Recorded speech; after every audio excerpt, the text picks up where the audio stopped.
Alright, maranding update na karon mga higala no. Adlaw nga Huwebes. Onya ang ulan naghapon. Grabe ang ulan, nagproceed na ang maranding.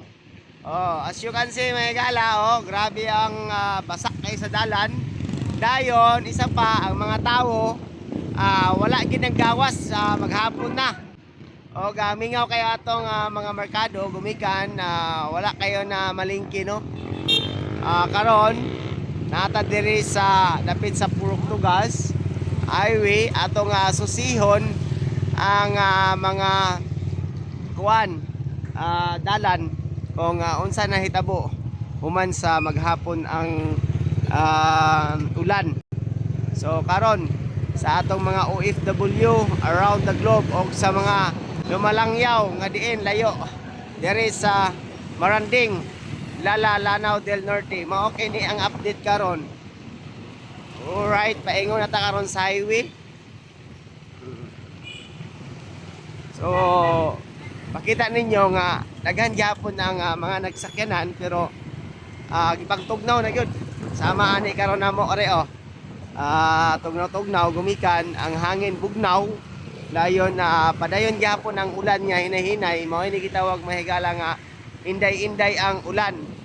Oo. Oni nga ang itawag karon diri frozen na ang kuan Maranding frozen. Alright, na frozen na. Mura na siya Europe Maranding City.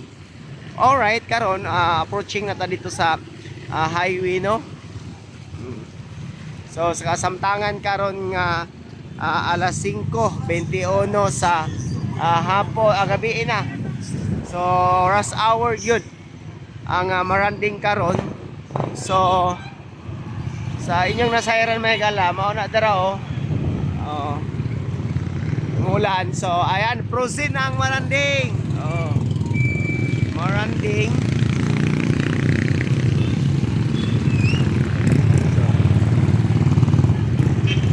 Alright, magtuyok-tuyok na kay mao ni update karon.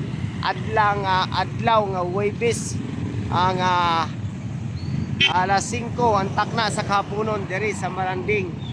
So magapit-hapit ta diri sa Jollibee kay murag tuyok-tuyok na ta diri. Alright. Asa na?